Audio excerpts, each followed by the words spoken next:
샬롬. 설교를 들으시는 모든 분들께 하나님의 은혜가 충만하게 임하시기를 기원합니다. 아멘. 두 번째 성경 통독 프로젝트 호시아서입니다. 성경 통독을 돕기 위한 프로젝트 설교이니 설교를 들으시고 성경을 통독하는 은혜가 있기를 기대합니다. 아멘. 목차를 보겠습니다. 구성은 전과 같습니다. 화면을 참고하시기 바랍니다. 성경의 파노라마. 성경은 인생의 구원에 대한 특별 계시를 담은 책입니다. 66권으로 구성된 성경에서 각각의 전경들은 문학 양식과 내용의 소재와 범위, 기록 동기, 기본 주제와 관점 등이 모두 다릅니다.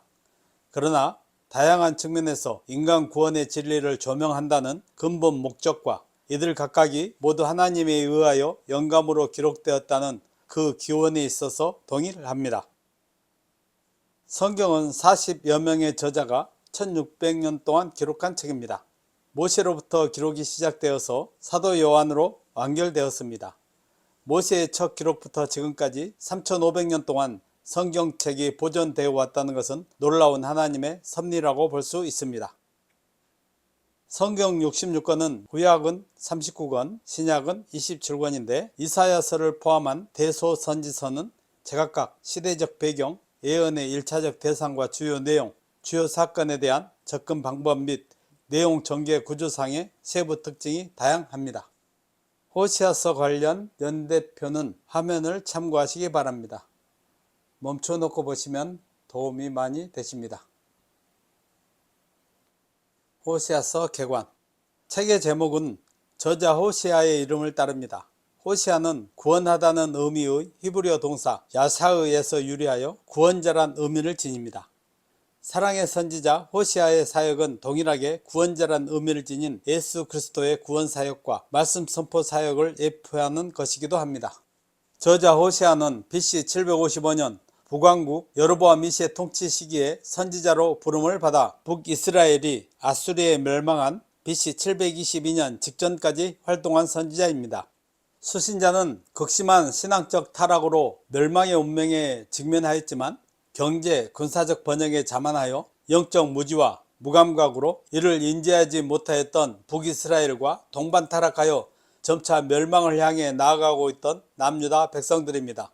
기록연대는 본서 1장 1절에는 호시아가 남유다 제10대 왕 우시야 통치부터 제13대 왕 히스기야 통치까지와 북왕국 제13대 왕 여로보암 2세 통치 시에 활동한 것으로 기록되었으나 실제 활동기간은 BC 750년경에서 722년 이전까지로 보입니다.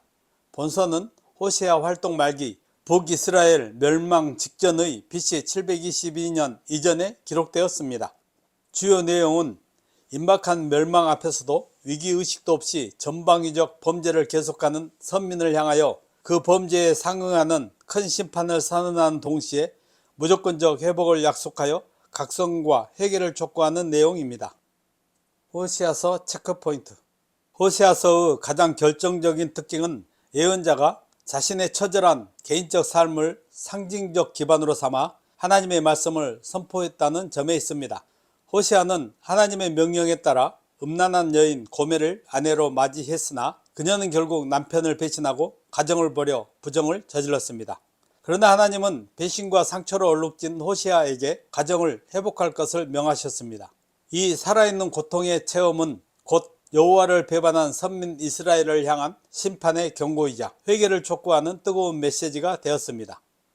결과적으로 호시아의 예언은 단순한 대언을 넘어 자신의 삶을 제물로 들여 쓴 한 선지자의 처절한 간증이자 사랑의 권면입니다. 호시아의 활동 개시 당시의 왕이었던 여로보암 2세는 북왕국 창건 이래 가장 괄목할 만한 정치적 경제적 부흥을 이루었습니다. 그는 신흥 강대국 아수르 공격으로 국력이 극도로 쇠약해진 아람을 공격하여 그 수도 다메섹을 포함하여 약속의 땅 가나안의 북쪽 경계지인 하맛 어귀에서 남쪽 아라바 바다까지 그 영토를 확장하였습니다. 뿐만 아니라 당시 동서교역의 중심지였던 다메섹에서의 국제무역을 통하여 엄청난 경제적 번영을 이룩할 수 있었습니다. 그러나 이 같은 정치적 경제적 번영은 북왕국 백성들로 하여금 물질만능주의, 현세지향적 인본주의, 세속적 쾌락주의에 따른 극심한 종교적, 도덕적 타락에 빠져들게 만들었습니다. 호시아는 이러한 여로보암 2세의 통치 말기, 즉 북왕국의 타락이 이제 더 이상 걷잡을 수 없을 정도로 만연하였던 때에 활동하기 시작하였습니다. 호시아 당시 이스라엘은 임박한 하나님의 심판 앞에 영적으로 완전히 눈이 가려져 있었습니다. 일시적인 번역이라는 독주에 취해 멸망의 그림자가 발밑까지 다가온 줄도 모른 채 온 사회가 오직 세속적 욕망을 채우는 데에만 혈안이 되어 있었습니다.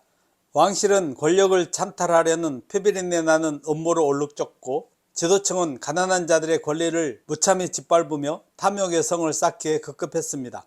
백성들 또한 영적 안일함에 빠져 하나님이 아닌 바알과 이방의 우상들을 음란하게 섬기며 기복적인 맹신에 머물러 있었습니다.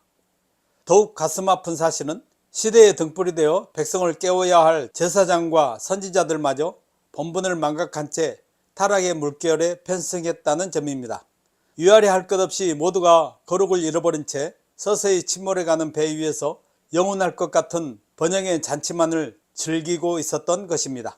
이스라엘이 축복의 근원인 여호와와의 관계 왜곡에 대해 총체적 무감각에 빠져 있을 때 호시아는 신앙의 순수성이 고갈된 폐역한 시대를 밝히는 고독한 영적 등대의 사명을 수행하였습니다. 그는 당대 선민의 타락을 고발하고 죄악에 상응하는 준엄한 심판을 직시할 것을 촉구하는 한편, 이미 심판이 작정되어 파멸을 돌이킬 수 없는 상황에서 선민의 멸망을 예언하였지만 하나님의 회복 약속을 통시적 관점에서 선포하였습니다. 이로써 호시아는 국가적 멸망의 위기 속에서도 공동체와 개인이 지향해야 할 궁극적인 영적 각성과 회개의 당위성을 역설하였습니다.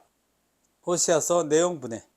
호시아서는 크게 제1장에서 3장의 전반부와 제4장에서 14장의 후반부 두 부분으로 나누어집니다. 전반부는 표제오와 호시아의 특이한 가정사와 관련하여 호시아의 결혼 이전 그리고 자녀의 출산, 호시아의 아내 고멜의 불륜 행위 이후의 호시아의 용서와 재결합 등의 주요 사건 각각에 즈음하여 여호와께서 주신 예언들의 기록입니다. 아내와 남편의 이미지는 양과 목자의 이미지와 함께 선민 이스라엘과 여호와 하나님의 관계를 상징하는 구약의 양대 이미지입니다. 그런데 여기서는 호시아의 실제 결혼 생활에 의하여 제시됨으로써 그 상징성이 더 강화되었습니다. 후반부는 총 9편의 단편 예언 선집입니다. 첫째에서 8째 편까지는 제각각의 고유한 시각과 소재로 이스라엘 백성의 삶의 영역 전반에 만연된 타락과 죄악을 구체적으로 지적하고 이에 대한 여호와의 심판을 대응시킨 구문들이 열거되고 있습니다. 제9단편 예언은 호시아서의 결론에 해당하는데 남북 이스라엘의 멸망과 선민 징벌 이후 회복 약속과 이에 근거한 회개 권고와 자신이 선포한 예언 말씀에 대한 깨달음과 실천을 촉구하는 내용 등을 담고 있습니다. 후반부에서는 이스라엘 타락의 본질을 규명하는 세 가지 핵심 사항이 반복해서 제시되어 호시아서를 이해하는 키포인트가 되고 있습니다. 첫째, 타락의 근본 원인을 언약적 관계의 부재를 의미하는 여호와를 아는 지식의 결핍에서 찾습니다. 둘째, 신앙적 오염의 출발점이자 종교적 변질의 정점으로서 우상숭배의 죄악을 고발합니다. 셋째, 선민의 불순종을 단순한 법률적 위반을 넘어 부부간의 불륜, 자녀의 폐륜, 친구간의 배신과 같은 전방위적 배신 행위로 정의합니다. 이처럼 호시아는 이스라엘의 죄악을 신론적 무지와 관계적 파탄이라는 관점에서 입체적으로 조명함으로써 그들이 직면한 심판의 정당성을 신학적으로 입증하고 있습니다. 징검다리 설교. 제목, 공의를 심고 인애를 거두라. 본문 호시아 10장 11절로 14절. 같이 한번 읽어보겠습니다. 에브라임은 마치 길들인 남소 같아서 곡식 밟기를 좋아하나 내가 그의 아름다운 목에 멍에를 메우고 에브라임 위에 사람을 태우리니 유다가 밭을 갈고 야곱이 흙덩이를 깨뜨리리라. 너희가 자기를 위하여 공의를 심고 인애를 거두라. 너희 묵은 땅을 기경하라. 지금이 곧 여호와를 찾을 때니 마침내 여호와께서 오사 공의를 비처럼 너희에게 내리시리라. 너희는 악을 밭가라 죄를 거두고 거짓 열매를 먹었나니 이는 내가 내 길과 내 용사의 많음을 의뢰하였음이라. 그러므로 너희 백성 중에 요란함이 일어나며 내 산성들이 다 무너지되 살만이 전쟁의 날에 베다벨을 무너뜨린 것 같이 될 것이라. 그때에 어머니와 자식이 함께 부서졌도다. 아멘. 본문의 맥락. 본 단락은 9편의 예언 중 6번째 메시지입니다. 여기서는 이스라엘의 모든 계층이 삶의 전 영역에서 총체적으로 타락했음을 지적하며 그에 상응하는 하나님의 심판 또한 예외 없이 임할 것이라는 엄중한 경고를 담고 있습니다. 호시아는 먼저 현재의 부패한 범죄 양상을 질책하고 심판을 선언합니다. 이어 과거 이스라엘이 의지하던 금송아지 우상이 무력하게 파괴되었던 사건을 상기시키며 하나님의 심판이 선민 전 계층에 가져다줄 절망과 공포를 직시하게 합니다. 또한 심판의 유예의 기간 중에도 악행을 멈추지 않는 이들을 향해 유예의 종교를 선언하며 만인이 노예가 될 것을 경고합니다. 비록 12절에서 급격하게 회개를 촉구하며 소망의 길을 제시하기도 하지만 결국 인간의 수단과 불의를 의지하는 자들의 불가항력적인 파멸을 선포하며 단락을 끝맺습니다. 이 예언은 표면적으로는 다소 산만하고 일관성이 없어 보일 수 있으나 이는 투박한 어조 속에 담긴 하나님의 답답한 심정이 투영된 결과입니다. 하나님께서는 과거로부터 되풀이되는 선민의 총체적 타락과 어리석음을 개탄하시면서도 한편으로는 그들이 회개하고 돌아오기를 간절히 바라고 계십니다. 따라서 본문은 선민을 향한 하나님의 애끓는 마음을 공유한 선지자 호시아의 절박한 심경 고백으로 이해해야 합니다. 본단락에서 호시아는 이스라엘 범죄의 뿌리가 깊다는 사실과 그들이 역사적 심판으로부터 아무런 교훈도 얻지 못했음을 강조합니다. 과거에 대한 무지는 결국 미래의 혼란을 야기합니다. 아멘. 그들은 하나님의 은혜뿐 아니라 우상 숭배로 겪었던 비참한 결과마저 망각했기에 동일한 범죄를 반복할 수밖에 없었습니다. 성도는 이러한 이스라엘의 실패를 타산지석으로 삼아 늘 말씀을 상고하며 자신의 삶이 하나님의 뜻 안에서 올바르게 서 있는지 끊임없이 점검해야 합니다. 아멘. 증검다리 설교 포인트 및 적용. 11절 후 에브라임은 북이스라엘의 대표적인 지파로서 본래는 북이스라엘을 상징하지만 여기서는 비단 북이스라엘만이 아니라 이스라엘 전체를 상징하는 말로 이해할 수 있습니다. 하나님께서는 이스라엘을 길들인 암소로 비유하였는데 이는 그들이 오래전 하나님으로부터 주어진 율법의 가르침에 기초하여 세워졌고 그것에 기준하여 여러 제사장과 선지자를 통해 훈육받아 왔음을 지칭하는 것이라 할 수 있습니다. 곡식받기를 좋아하였다는 말은 소가 하는 밭가는 일, 짐 옮기는 일, 연자 맷돌을 돌리는 일 등 여러가지 일 중에 곡식받기를 소가 가장 좋아하는 일이라고 합니다. 왜냐하면 이 일이 하기에 가장 쉬운 일이며 또한 곡식을 밟는 동안에 땅에 있는 곡식을 마음대로 먹을 수 있었기 때문입니다. 그런데 이스라엘은 곡식받기만을 행하는 소와 같이 탐욕과 완악함으로 가득하였던 것입니다. 적용을 해보겠습니다. 이스라엘의 역사는 오늘 우리에게 엄중한 질문을 던집니다. 우리 역시 신앙생활 속에서 나에게 유익이 되는 곡식받기식의 축복에는 열광하면서도 성도로서 감당해야 할 헌신의 쟁기질은 무거운 짐으로 여겨 회피하고 있지는 않습니까? 우리가 하나님의 주권을 거부하며 반항적인 모습을 보일 때 우리는 그분의 통치권 밖으로 나가는 것이 아니라 오히려 더 가혹한 환경적 제어와 강제적 징계 아래에 놓이게 됩니다. 스스로 순종의 멍에를 매지 않는다면 결국 환란이라는 무거운 멍에에 이끌려 억지로라도 하나님 앞에 무릎 꿇어야 하는 상황을 맞이하게 될 것입니다.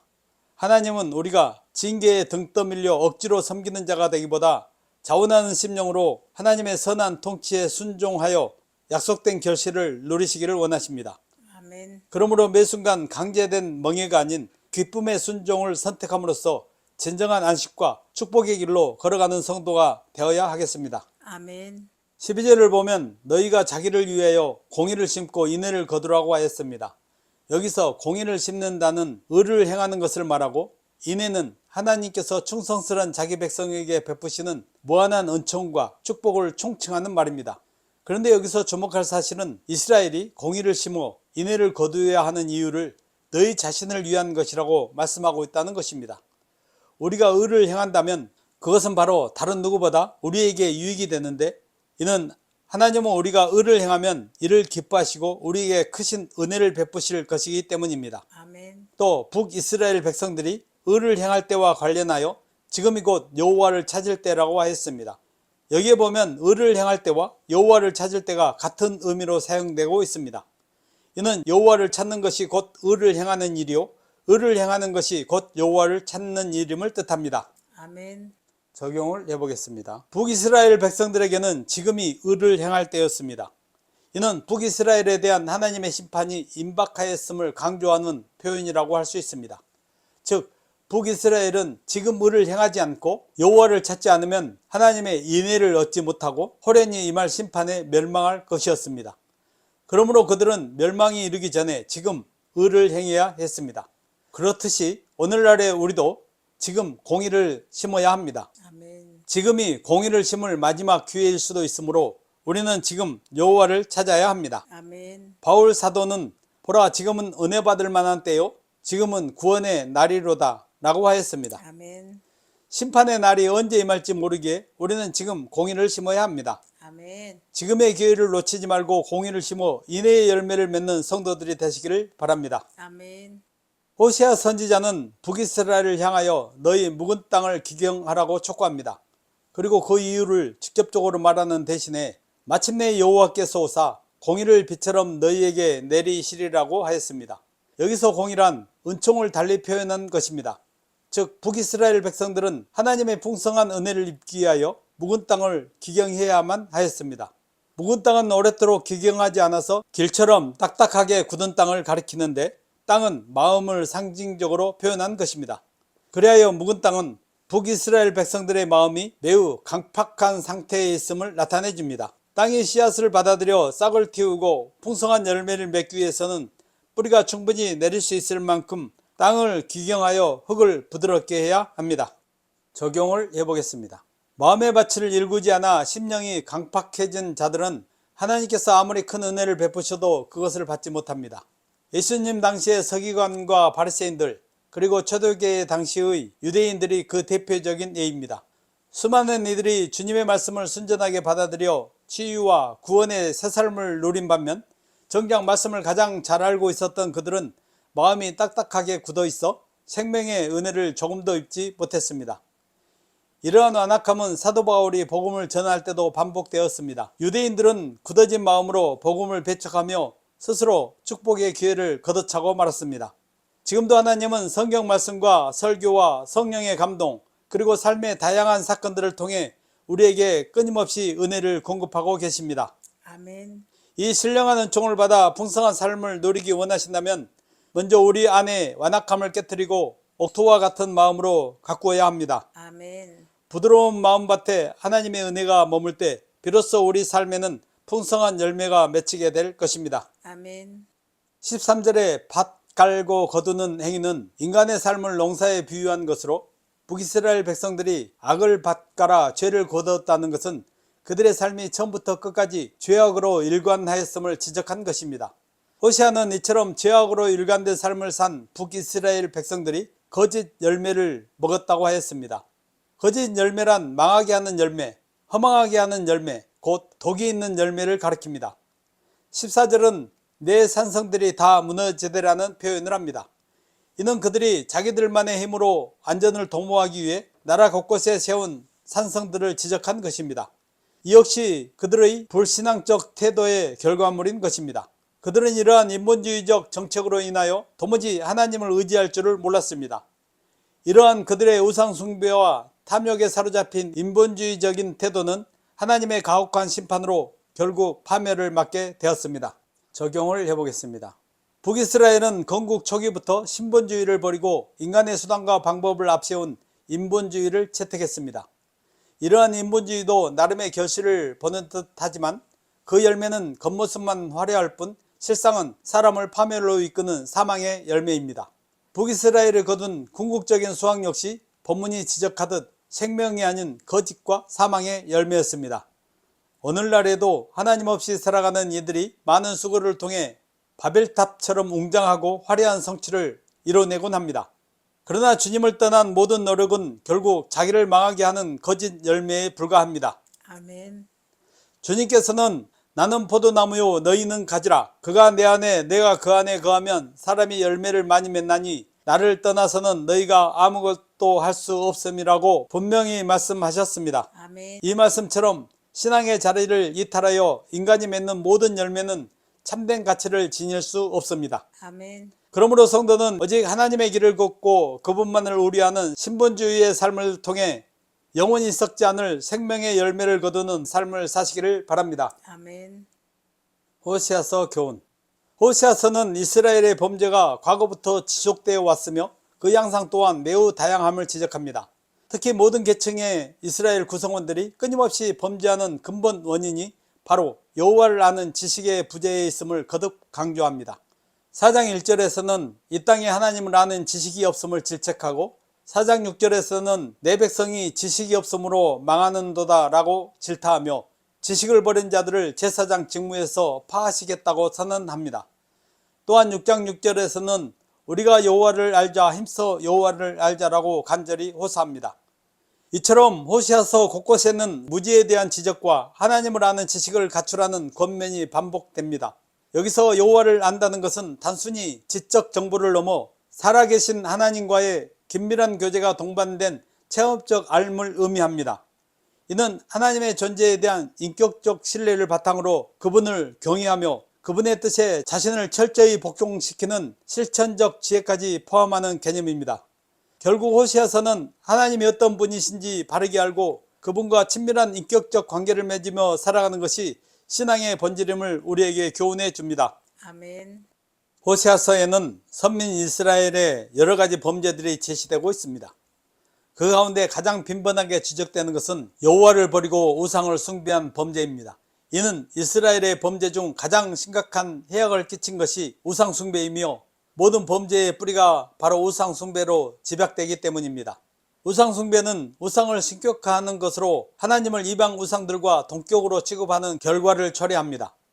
하나님을 기준으로 수립되어야 할 가치관과 행동 기준이 거짓된 우상을 기준으로 수립되어 모든 행위의 출발점이 바르지 못하므로 여기서 비롯되는 행위도 바를 수 없습니다. 우상 숭배가 만악의 근거가 되는 이유가 바로 여기에 있습니다. 하나님보다 사람의 탐욕이 더 우선되고 영적인 것보다 물질적인 것을 앞세우는 것이 우상 숭배의 전형적 특성입니다. 오늘날 물질주의와 인본주의란 우상에 숭배되는 이 세상에서 살아가는 성도들은 선민 이스라엘의 멸망을 타산지석으로 삼아야 할 것입니다. 아멘. 호세아서는 선민의 전방위적 타락을 지적하고 질책하며 이에 상응하는 하나님의 공의로운 심판을 선언하는 데 많은 부분을 할애합니다. 그러나 하나님의 최종 목표는 심판 그 자체가 아닙니다. 하나님께서 진정 바라시는 것은 선민의 진정한 회개와 그로 인한 죄 용서 그리고 축복의 회복입니다. 아멘. 본서 전반에 심판의 메시지가 반복되는 이유는 여호와의 징계가 하나님의 공의로운 속성에서 비롯된 결과인 동시에 선민을 회복시켜 그들의 정체성을 회복시키고 축복의 존재로 거듭나게 하려는 불가피한 방편이기 때문입니다. 그런 점에서 하나님의 징계는 공의를 실현하는 수단인 동시에 선민을 향한 하나님의 사랑을 완성하는 과정이라 할 수 있습니다. 오늘날 우리 성도들이 죄악된 길을 걸을 때 하나님이 이를 관가하지 않고 매를 드시는 것 역시 마찬가지입니다. 이는 사랑하는 자녀를 죄에서 벗어나 정체성을 회복하고 축복된 삶을 살게 하려는 사랑의 방편입니다. 아멘. 그러므로 성도는 징계의 참된 의미를 깨달아 고난 중에도 좌절하지 말고 자신을 성찰하며 하나님께 돌이키는 계기로 삼아야 합니다. 아멘. 본서에 묘사된 고멜을 향한 호세아의 사랑은 처절하리만큼 헌신적이며 극적입니다. 부정한 여인을 아내로 맞아 사랑을 베풀었음에도 남편을 버리고 타인의 사랑을 갈구하며 떠나버린 고멜을 위해 호세아는 직접 속전을 지불하고 그녀를 다시 데려왔습니다. 이는 하나님의 영적 신부로 선택되었음에도 끊임없이 배은망덕한 범죄를 반복했던 이스라엘을 향한 영적 남편 대신 여호와의 끝없는 사랑을 상징합니다. 하나님께서는 고멜을 다시 사서 아내의 주의를 회복시킨 호시아처럼 이스라엘을 속량하여 당신의 백성으로 회복시키셨습니다.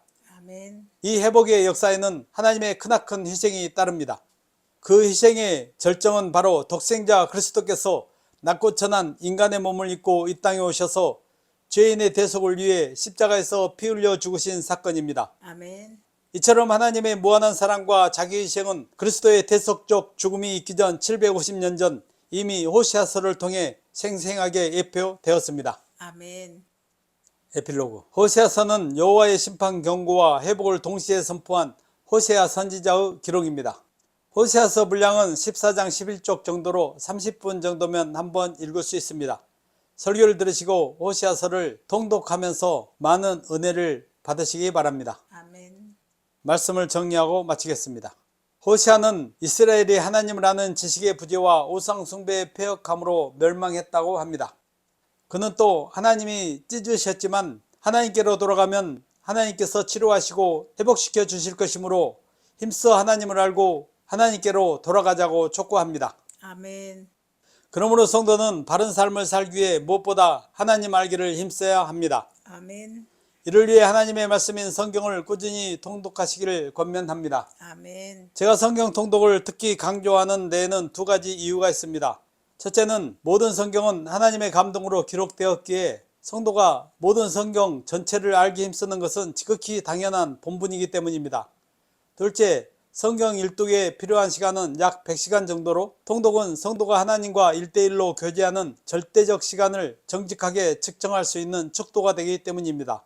이제부터라도 성경 통독을 어렵게 생각하지 마시고 부족한 저의 설교를 길잡이 삼아 바로 오늘부터 성경 읽기를 시작해 보시기를 바랍니다. 아멘. 하루에 1시간씩만 읽는다면 주일 하루를 쉬고도 1년에 3독은 넉넉히 할 수 있습니다. 성경을 펴서 읽을 때 기록자에게 역사하셨던 성령께서 읽는 여러분에게도 동일하게 역사하셔서 깊은 영적 감동과 은혜를 주실 것을 믿으시기를 바랍니다. 아멘. 설교를 들으시고 성경을 읽는 모든 분들이 하나님의 은혜와 지혜와 말씀의 능력으로 충만하시기를 주의 이름으로 간절히 축원합니다. 아멘. 아멘.